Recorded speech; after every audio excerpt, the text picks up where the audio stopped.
0-12 in Cambuur. Het is toch iets oors, denk ik, dan inschatting die het vooral hiest. Ja, ik hoop eigenlijk dat we het onder het 10 horen kunnen. En ik weet dat de profclub vaak zei van minimaal 10. Nou ja, dat is voor u een doel om te voorkomen. Wat dat niet wie jammer. Ja, het eerste kwartier wie eigenlijk wat desastreus. En toen had misschien ook wel een beetje, nou ja, trillend op de bank, wat net is, maar wel even die meteen gaan horen.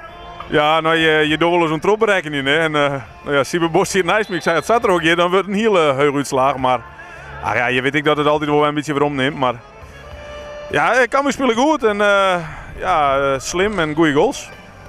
Ja, goed, dan in de tweede helft hij hem toch even voor hem van een hele goede fase. Sinds maar de eerste 22, 23 minuten van de tweede helft waren net scoort.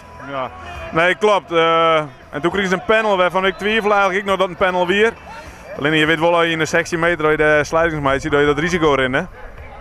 Het kwam erop dat we in de 74 minuten hier nog maar 2 goals in kregen, dus die we nog op 8. Maar op laatst gewoon kerst uit en dan wist dat ze je tempo voetbal in Bloemen kennen wat ze steeds al doen. En dat bij ons dan minder wordt, ja dan vallen er gaten. Dat is echt het conditionele verschil. Ja, natuurlijk. Zij heeft geen werk. Zij heeft 80% de bal. Dus dat scheelt al een. En wij doen niks zoals er achterom rennen. Ja, en op een gegeven moment dan kreeg je daar les van. Goed, ja, Jim had natuurlijk ook meer dan de spelers het veld instuurt. Redelijk verdeeld, dacht ik. Dus wat dat betreft dan zoenjes is er maar net zo'n volle verschil met je. Nee, maar het feit bloedt dat ze van de 24 minuten de bal net had. En zij kan zo volle gage aan dat ze de bal even net hadden. En Vadas Wiester is er weer achterom en op een gegeven moment gaat het zich wreken. Goed, 2 keepers voor die heb ik zo van een beetje. Ja, het is natuurlijk een hele moeilijke start voor deze jongens om te beginnen in Cambuur. Ja, dit is geen vergelijk. Dus, en dat weten we van tevoren.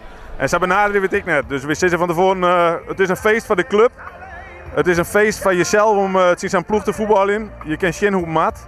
En het is voor u wie zorgen wat voor vlees we in de kuip hebben en wat voor kop moet erop zien. Maar wie beoordelen ze net op deze wedstrijd? Nee, dat ligt me inderdaad echt moeilijk. Toch even vooruitblikkend eigenlijk op het komend seizoen in de tweede klasse. Bij deze spelersgroep just dat een beetje zitten. Ja, absoluut. Ik vond dat we vorig jaar zeer terecht kampioen werden met een groot verschil. En wij de versterking bij kregen. Dus net degraderen is net de doelstelling. Wie wil zien of we in het linkerrichtje komen. Oké. Ronnie bedankt. Ik zou zeggen, herringles bier en het feest maar even in. Ja, nou dat verzin je wel. En dat is aan de organisatie. En dat is wel een compliment aan de jongens. Want er zitten gewoon 3 jongens van het eerste elftal. Die zitten in deze organisatie en die regelen heel volle in deze wedstrijd. Dus dat is ook een beetje hoe de jongens hier binnen de club hun activiteiten doen. Dus een groot compliment.